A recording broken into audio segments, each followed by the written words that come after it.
الحمد لله وحده من لا نبي بعد أما بعد وأعوذ بالله من الشيطان الرجيم بسم الله الرحمن الرحيم ومن يشاقق الرسول من بعد ما تبين له الهدى ويتبع غير سبيل المؤمنين نوله ما تولى ونصله جهنم وساءت مصيرا صدق الله مولانا العلي العظيم اللهم صل على سيدنا وشفيعنا وهادينا ونبينا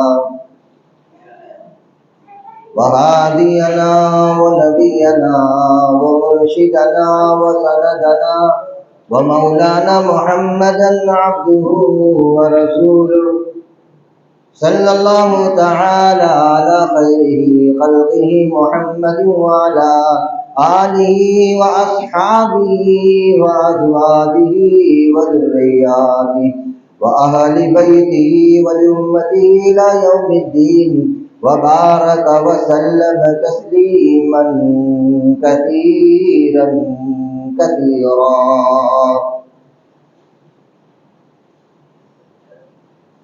میرے عزیز دوستو بزرگوں، ہم اور آپ جس مہینے سے گزر رہے وہ شعبان کا مہینہ ہے اور نصف شعبان ختم ہو چکا ہے. چند دن بچے ہوئے ہیں، اس کے بعد انشاءاللہ رمضان آئے گا. اور رمضان ایک ایسا مبارک مہینہ ہے، اگر اس کی فضیلت کا میری امت کو علم ہوتا، اس کی فضیلت کا علم میری امت کو ہوتا تو میری امت سال کے 12 مہینے رمضان کا مہینے کی تمنا کرتی، کیونکہ رمضان میں جو خیر برکتیں جو اللہ کی طرف سے نوازشات اور بخشش ہوتی ہے وہ کسی اور مہینے میں نہیں ہوتی. اس وجہ سے رمضان مبارک کے آنے سے پہلے اس کا استقبال کا حکم ہے. کوئی مہمان ہمارے پاس آ رہا ہے تو اس کا استقبال جتنا بہتر کیا جائے گا اتنا ہی احترام کر سکے گا.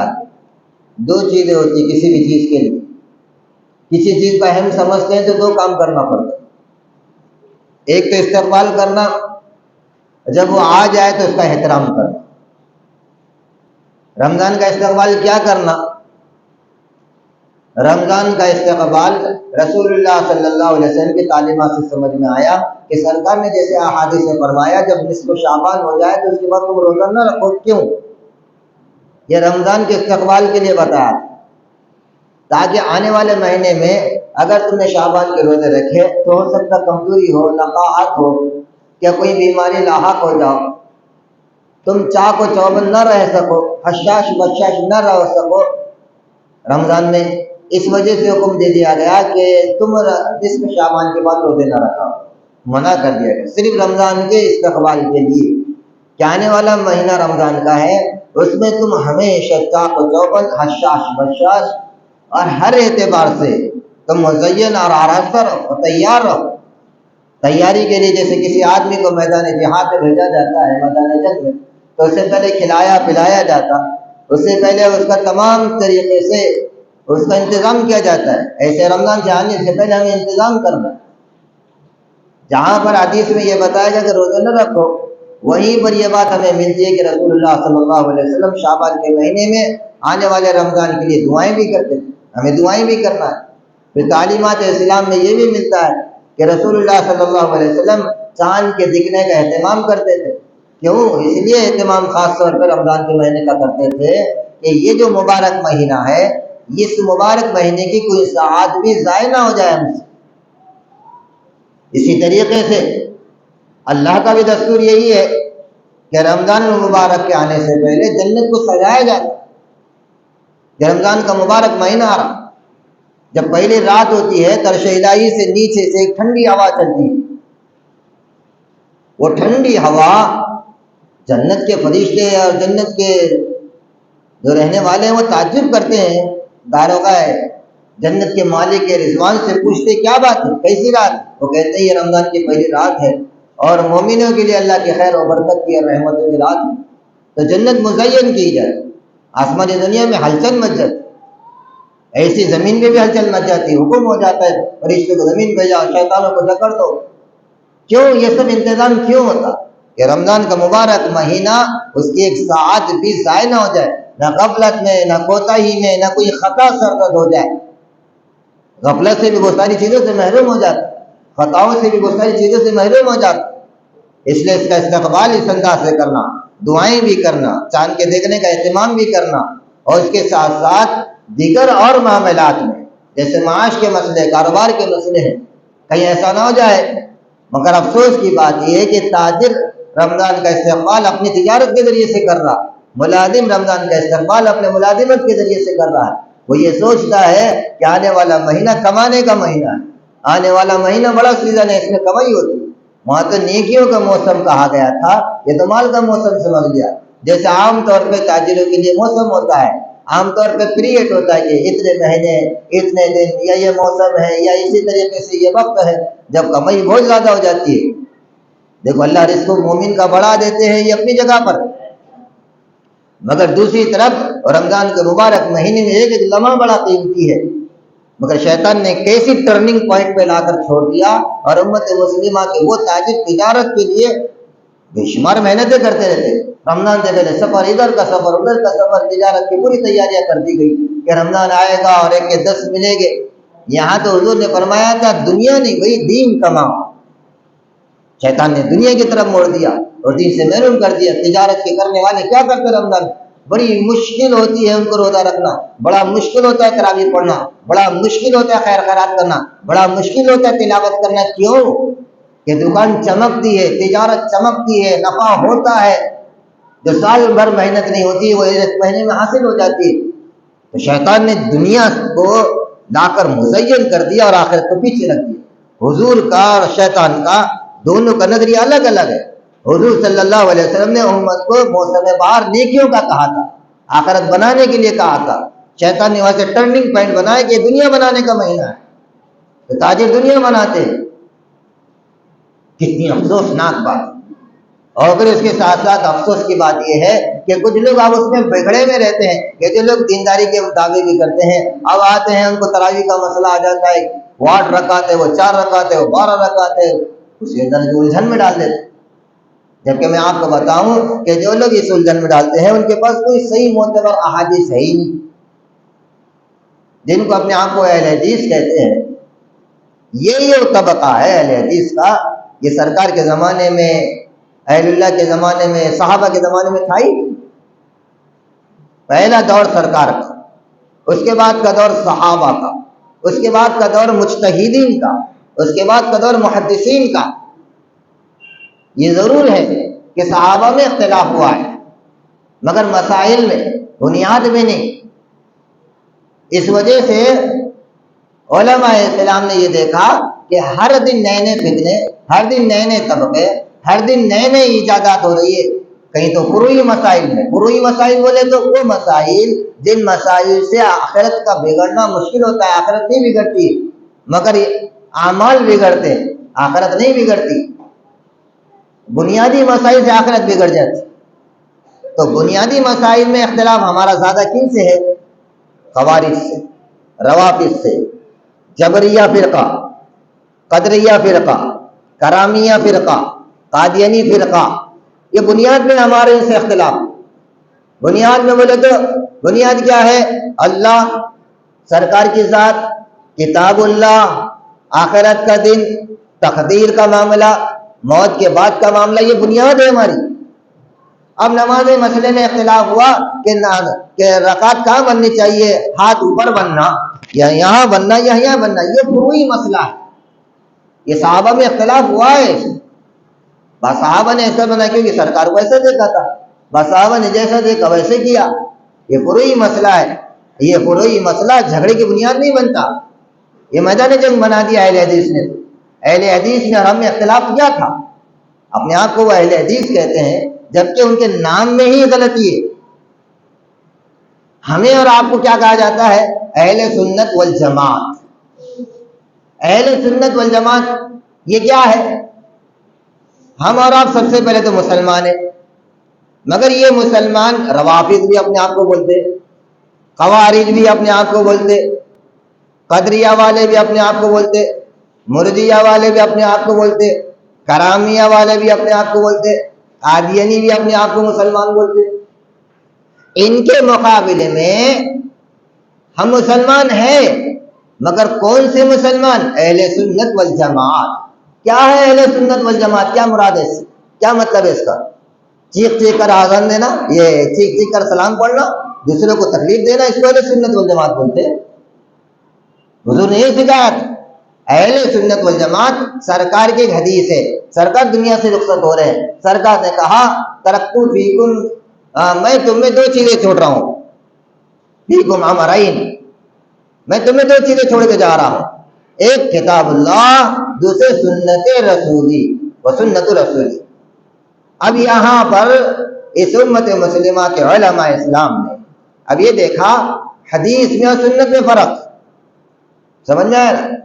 سنت میں اور حدیث میں فرق ہے، وہ کیسے میں تم کو سمجھاؤں گا۔ اس باریک نقطے پر ذرا دھیان دینا، یہ علمی بات ہے، اسے سمجھنا۔ جو لوگ اپنے آپ کو اہل حدیث کہتے ہیں وہ حدیث پر عمل کرتے ہیں یا نہیں کرتے؟ صرف حدیث ہی کو مانتے ہیں کہ صحابہ کو مانتے ہیں؟ ہم احادیث مبارک کو پڑھتے ہیں، مگر وہ حدیث پر عمل ہوتا ہے جو حدیث سنت کے معیار پر اترے۔ آئے سمجھ شریف؟ جو بات آپ نے کہہ دی وہ حدیث، جو بات آپ نے کر دی وہ حدیث، جس بات پر آپ خاموش رہے وہ حدیث، مگر جو عمل آپ کا مسلسل رہا وہ سنت۔ سرکار کیا فرما رہے؟ میں تمہیں دو چیزیں چھوڑ کے جا رہا ہوں، ایک کتاب اللہ، دوسرے وہ سنت رسولی، وہ حدیث رسولی نہیں، وہ سنت، میں تو اپنی سنت چھوڑ کے جا رہا ہوں۔ حدیث میں سنت میں کیا فرق؟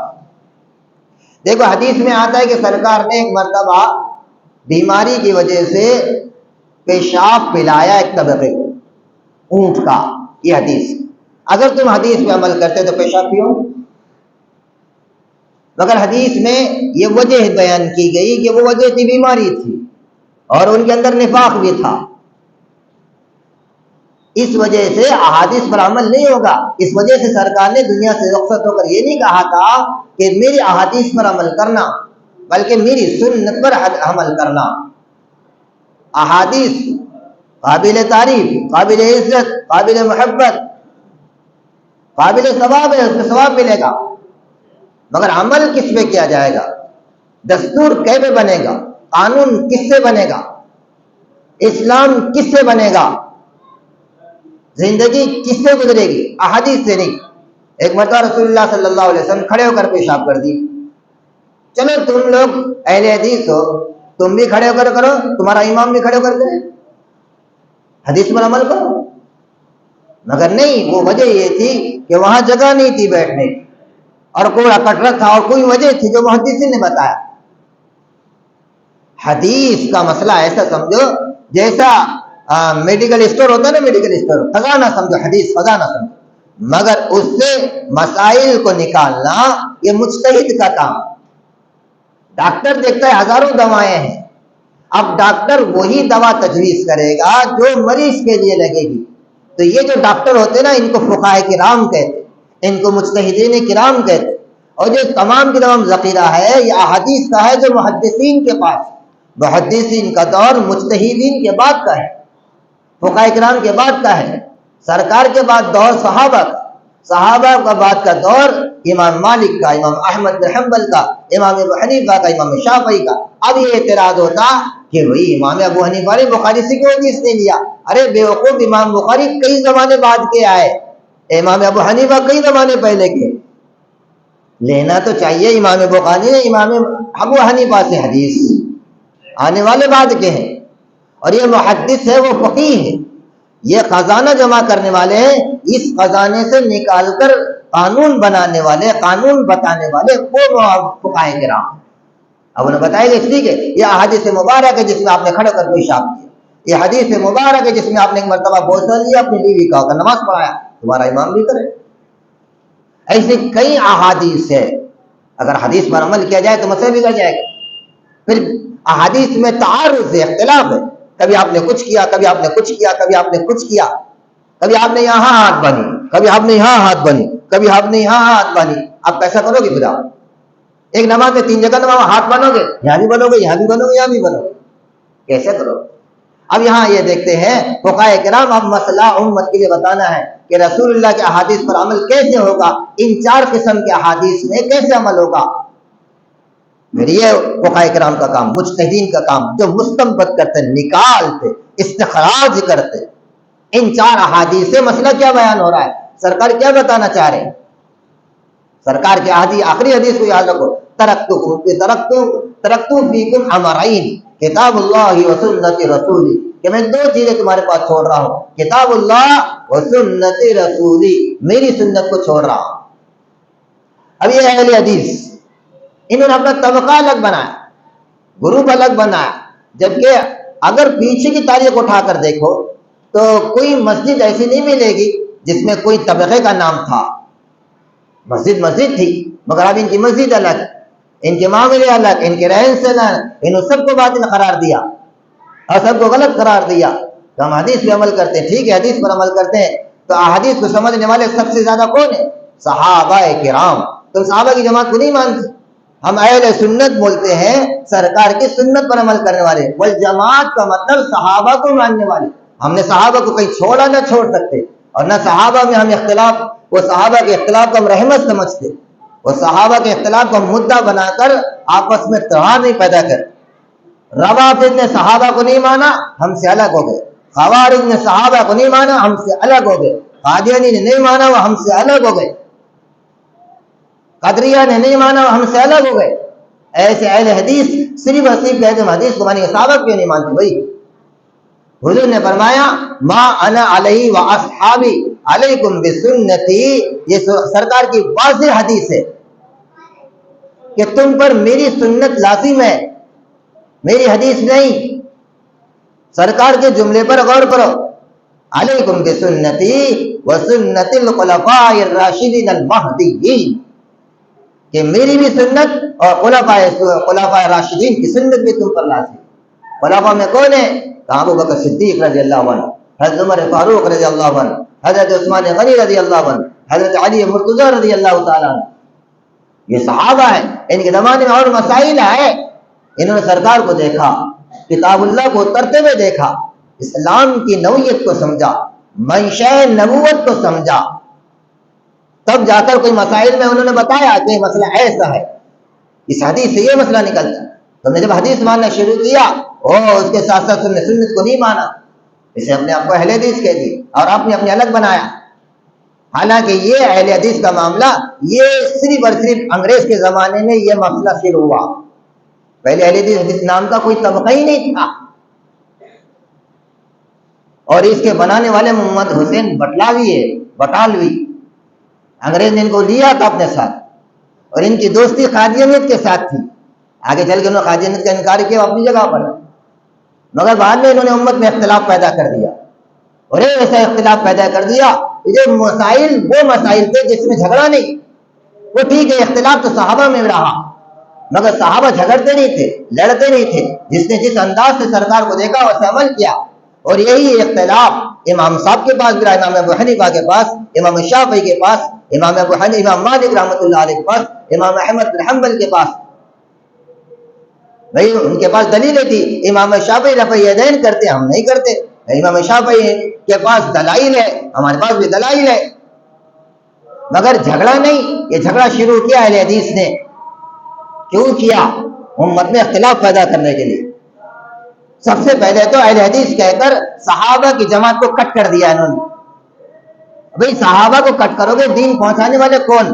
صحابہ اکرام تو ہے، اور جب اپنی بات آتی تو دلیل میں صحابی کو پیش کرتے۔ اس کا مطلب تو یہ کہ تمہاری اپنی منمانی ہے جسے تم نے اختلاف کر دیا۔ جو مسائل فروعی تھے، بنیادی نہیں، بنیادی مسائل میں اختلاف سے ایمان اور کفر کا فیصلہ، فروعی مسائل میں کفر اور ایمان کا معاملہ نہیں، اعمال کی درستگی کا معاملہ۔ جیسے مثال کے طور پہ چند مسائل کو لے کے انہوں نے اختلاف کر دیا۔ پہلا مسئلہ ان کے پاس رفع یدین کا۔ رفع یدین کے معاملے میں سرکار نے اپنی زندگی کے ابتدا میں رفع یدین کیا، مگر آخری زندگی میں آپ نے رفع یدین نہیں کیا۔ رفع یدین کرنے والے آپ کو دیکھنے والے صحابہ، انہوں نے دیکھا اس طریقے سے شروع کیا، رفع یدین آپ نے نہیں کیا آخری زندگی میں، یہ بھی صحابہ نے دیکھا اور انہوں نے نہیں کیا، دونوں بھی صحیح ہے، ہم نے اختلاف نہیں کیا۔ تم نے چلانا شروع کیا جو رفع یدین نہیں کرتے نماز نہیں ہوتی۔ امام شافعی کے بعد بھی مسئلہ ایسا تھا، امام شافعی ہو، امام احمد بن حنبل ہو، امام مالک، کتنے امام ہیں ہمارے؟ یہ اماموں کے مسائل راستے کے مانند ہے۔ کیا کے مانند ہے؟ راستے کے مانند ہے۔ جب آدمی اوپر چڑھنا چاہتا ہے یا منزل مقصود تک پہنچنا چاہتا ہے، اسٹیشن جانا چاہ رہے ہو ناظر کا، اس کے 4 راستے ہیں۔ آپ ناکے کے تھرو جاؤ یا اس طرح جاؤ یا اور پیچھے سے آؤ، جیسا بھی ہو، بہرحال 4 راستے ہیں۔ ایسے اللہ تک پہنچنا یا کتاب اللہ تک پہنچنا یا سرکار کی احادیث اور سرکار کی سنت تک پہنچنا، یہ 4 راستے سے۔ یا تو آپ امام ابو حنیفہ کی بات کو مان لو، یہ بنانے والے نہیں، قانون بنانے والے نہیں، قانون بتانے والے ہیں کہ مسلک سرکار کی حدیث کا منشا کیا، کتاب کے اس حدیث اس آیت کا مطلب کیا، اور اس وقت اس مسئلے کا حل کیا۔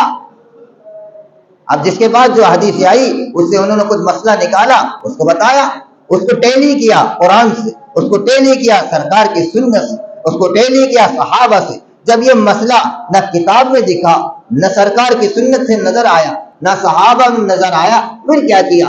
پھر ایک مسئلہ نکالا اس سے۔ جیسے آج کل کئی مسائل آتے ہیں، کئی مسائل کیسا کرو گے؟ حدیث میں کوئی حدیث میں آپ کو یہ نہیں ملے گا بھینس کا لفظ، پھر کیا کرو گے؟ بھینس کا دودھ پینا نہیں پینا؟ کئی حدیث میں نہیں ملے گا، حدیث نہ موجود ہے، مگر آپ کو دیکھنا پڑے گا اس معاملے میں علماء اسلام نے کیا کیا۔ پھر علماء اسلام نے حدیث کو سامنے رکھا، قرآن کو سامنے رکھا، پھر سرکار کی ان باتوں کو سامنے رکھا جو اس قسم کی باتیں ہیں، جو اس سے ملتی جلتی باتیں ہیں، سمجھ رہے نا؟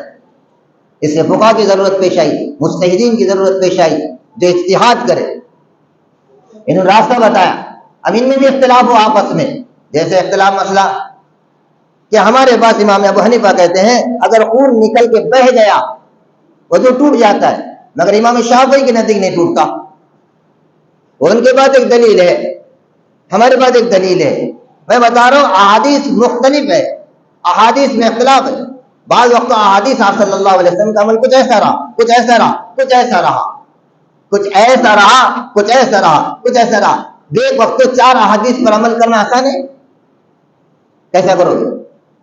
اور ہمیں کیسا پتہ چلے گا؟ ہم کو آج تو نماز کے مسائل معلوم نہیں، وضو کے مسائل معلوم نہیں، سارا احادیث، سارا قرآن کیسے پتہ چلے گا؟ اس کے لیے تو اللہ جزائے خیر دے علماء السلام کو، جنہوں نے پکایا مسئلہ، بنایا مسئلہ، پورا قرآن سنت سامنے رکھے، پوری زندگی کھپا کر ایک مسئلہ سامنے لا کر پیش کر دیا، یہ ہے اسلام، یہ ہے قانون۔ مگر آپ آتے ہیں رمضان کا مہینہ 8 اور 20 کا چکر لگا دیتے ہیں۔ اچھا چلو، انہوں جتنے اہل حدیث ہے یہ سب کی سب ایک طرف، کہ ان کا مقام حضرت عمر سے بڑا ہے؟ بڑا نہیں ہے نا؟ چلو ہم حدیث کو ایک طرف رکھتے ہیں۔ حضرت عمر رضی اللہ تعالیٰ عنہ نے 20 رکعت تراویح پڑھائی، اکیلے تھے کیا؟ نو اکیلے تھے۔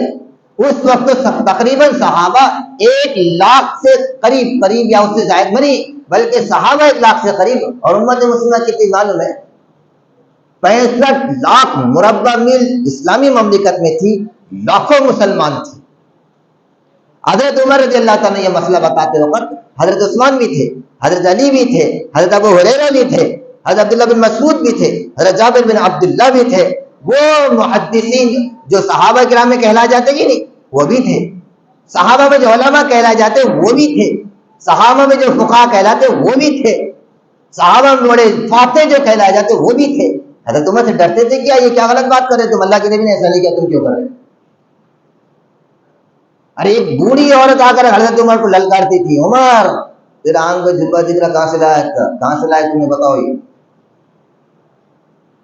تم ہوں گے خلیفۃ المسلمین، تمہارا حق سب کے برابر ہے، اتنا جھبا دکھ رہا، دوسروں کو اتنا نہیں ملا، تمہارا کو اتنا کہاں سے آ رہا ہے؟ حضرت عمر رضی اللہ عنہ اپنے بیٹے کو اشارہ کیا، عبداللہ بن عمر کھڑے ہوئے، کہا کہ مائی مسئلہ ایسا ہے کہ میں نے اپنے پاس کا جو میرے حصے میں آیا تھا میں نے ہدیۃً میرے ابا کو دیا۔ جب ایک معاملے میں ایک بوڑھی عورت کی یہ طاقت ہے، یہ جرأت ہے، تو صحابہ حضرت عمر کو غلط نعوذ باللہ کرنے دیں گے؟ پھر یہ سارے اہل حدیث آ کر ہنگامہ کر رہے ہیں. ان کو ہم بار بار کہتے ہیں اختلاف تمہارا ہمارا فروعی مسائل میں، یہ کہتے بنیادی مسائل میں. تو اب ہمارے سمجھ میں آیا بنیادی مسائل میں مطلب تم صحابہ کو نہیں مانتے، اس لیے تمہارے نام سے لگتا ہے تم اہل حدیث، بولے صرف حدیث کو مانتے، صحابہ کو نہیں مانتے. مگر ہم کون؟ اہل سنت. کیا مطلب ہے اس کا؟ کیا مطلب ہے؟ اہل سنت کا مطلب سنت پر چلنے والے، والجماعت کا مطلب صحابہ کو ماننے والے.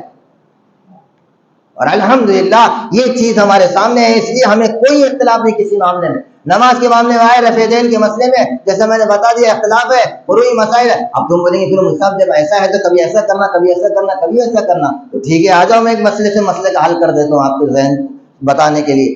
اب مثال کے طور پہ ایک آدمی نماز پڑھ رہا ہے، اس کا خون بہہ گیا. اب انہیں سہولت کے خاطر یہ بولا چلو بھائی امام شافعی کے پاس نہ وضو نہیں ٹوٹتا، نماز پڑھ لو. نماز پڑھتے آندھی آ گئی خطرناک. آج آندھی آنے کے بعد وہ ہوا میں ہاتھ نیچے اوپر کرتے ہاتھ یہاں چلا گیا، مطلب اپنے شرمگاہ پہ چلا گیا. اب امام شافعی کا مسئلہ یہ ہے اگر وضو کے بعد اپنے عضو پر ہاتھ جاتا ہے تو وضو ٹوٹ جاتا ہے. یہاں تو نہیں ٹوٹا تھا، یہاں ٹوٹ گیا. نہیں بولے یا امام ابو حنیفہ کے پاس نہیں ٹوٹتا ہے اور امام شافعی کے پاس ٹوٹتا ہے، تو کہاں بھی یہاں امام صاحب کی مان لوں گا، وہاں وہ امام کی مان لوں گا. بات چلتی. اسٹیشن جانا ہے، نہیں بولے چوک کے راستے میں ایک پیر رکھوں گا اور ناکے کے راستے میں جان دیا کیا؟ دو گاڑی کی سواری ہوتی بھئی، ایک گاڑی کی سواری کرنا. ہم نے مسائل جو فروعی مسائل ہے اس میں اختلاف صرف ایک حد تک کیا، جنگ و جدل کا میدان نہیں بنایا. تم نے دوسرے مسئلے میں اختلاف کیا قلب فاتحۃ الامام کا کہ امام کے پیچھے سورہ فاتحہ پڑھنا کہ نہیں پڑھنا. ہمارے پاس صحابہ کی دلیل ہے، ہمارے پاس قرآن دلیل ہے، ہمارے پاس نماز دلیل ہے. فاتحہ خلف الامام، امام کے پیچھے سورہ فاتحہ پڑھنے پر غیر مقلدین نے ایک حدیث سے دلیل لائی. اہل حدیث نے کیا لایا کہ انہوں نے یہ کہا ہے کہ وہ حدیث میں ہے لا صلاۃ لمن لم یقرأ بفاتحۃ الکتاب. یہ حدیث ہے، حضور نے فرمایا، یہ بخاری شریف کی حدیث ہے. غور کرنا اس حدیث میں کیا جملے. میں کہہ رہا ہوں نا حدیث کو قرآن کو سمجھنا صحابہ نے، پھر صحابہ کے بعد کس نے سمجھنا؟ وہ جو صحابہ سے سیکھے انہوں نے سمجھنا. کیا آج کل پیداوار جو ہو گئی انہوں نے سمجھنا. اب لا صلاۃ لمن لم یقرأ بفاتحۃ الکتاب یہ حدیث ہے جس میں ہے کہ بغیر سورہ فاتحہ کی نماز نہیں ہوتی، یہ حدیث. مگر اس میں وضاحت نہیں کہ امام کے پیچھے بھی ہو تو. اب اس بات کو سمجھیں گے کون؟ ایک صحابی ہے جابر بن عبداللہ جو علماء صحابہ میں، انہوں نے کہا امام کے پیچھے سورہ فاتحہ نہیں پڑھی جائے گی، نہ امام کے پیچھے سورہ فاتحہ پڑھی جائے گی نہ کوئی اور سورت پڑھی جائے گی. ایک اور صحابی ہے زید بن ثابت، یہ کون ہے؟ یہ حضرت ابوبکر صدیق کے زمانے میں، حضرت عمر کے زمانے میں قرآن جمع کرنے والے سرکار کے سب سے قریبی اور فقہائے صحابہ میں ان کا شمار ہے. انہوں نے کہا کہ سرکار نے کبھی نہیں پڑھی ایسی، پڑھنے کا حکم نہیں دیا. اب یہ حدیث کو لے کر آ رہے ہیں آپ، مگر اس حدیث میں امام کا ذکر نہیں. اس لیے یاد رکھنا دو جملے، جن احادیث میں سورہ فاتحہ پڑھنے کا حکم ہے امام کے پیچھے، وہ دو قسم کی حدیث ہے، دو قسم. جو حدیث صحیح ہے وہ واضح نہیں، جو واضح ہے وہ صحیح نہیں. مطلب کیا؟ جو صریح ہے وہ صحیح نہیں، جو صحیح ہے وہ صریح نہیں. علماء نے کیا کیا؟ پھر علماء کرام نے قرآن کریم دیکھا. قرآن کریم میں کیا ہے؟ وَإِذَا قُرِئَ الْقُرْآنُ فَاسْتَمِعُوا لَهُ وَأَنصِتُوا. تو قرآن کی آیت ہے کہ جب قرآن پڑھا جائے فَاسْتَمِعُوا کان لگا کے سنو، وَأَنصِتُوا خاموش رہو. بتاؤ قرآن کریم کا حصہ ہے کہ نہیں سورہ فاتحہ؟ بھئی تنہا پڑھو گے تو سورہ فاتحہ کے بعد نماز نہیں ہوگی، امام کے پیچھے تو حکم ہے کہ خاموش ہو جاؤ. اچھا تیسری حدیث جس سے بات سمجھ میں آتی، سرکار نے فرمایا جب امام غیر المغضوب علیہم ولا الضالین کہے تو تم کیا کہو؟ اگر ایسا رہتا تو سرکار کہتے تو امام الحمدللہ رب العالمین کہتے تم بھی الحمدللہ رب العالمین کہو، وہ الرحمن الرحیم کرے تم بھی الرحمن الرحیم کہو. تو جو غیر مقلدین اہل حدیث کے پاس جو دلائل ہے امام کے پیچھے سورہ فاتحہ پڑھنے کی، وہ دو قسم کی. جو حدیث صحیح ہے ان کے پاس واضح نہیں ہے، اس میں امام کا ذکر ہی نہیں. اور جو احادیث میں امام کا ذکر ہے وہ صحیح نہیں ہے، ضعیف احادیث ہے، اس کی چھانٹ پھٹک علماء اسلام کرتے آئے۔ اچھا یہ سارا مسائل ہم شروع نہیں بولتے، جھگڑتے نہیں اس میں، مگر تم نے جھگڑنے کا میدان بنایا بھائی، تمہارے پاس دلیل ہے تم بولو، ہمارے پاس اس سے زیادہ قرآن کریم کی دلیل، اس سے زیادہ سرکار کی وہ حدیث کہ جب امام غیر المغضوب علیہم کہے تو تم غلط آمین کے بعد کیا دو آمین کو۔ اب مجھے بتاؤ آمین کا مطلب کیا ہوتا ہے؟ آمین کا مطلب جو امام دعا کر رہا ہے اس کو قبول کر لے۔ میں بولا یا اللہ مجھے معاف فرما، تم کیا بولو گے؟ کیا تم یہ جملہ بولو گے کہ اللہ ہم کو معاف فرما؟ سب بولیں گے کیا بولیں گے؟ کیوں؟ یہ ایسا مطلب ہوگا امام کی دعا ہماری دعا ہے، امام کی دعا۔ خیر اس کی بہت زیادہ لمبی چوڑی تفصیل ہے، اس میں بات دوسری طرف نکل گئی۔ بات اصل یہ بتانا چاہ رہا تھا بھائی یہاں پر یہ تھوڑا سا گڑبڑ مت کی، جانے کا ہے کیا کہیں کسٹمر کا کام ہے؟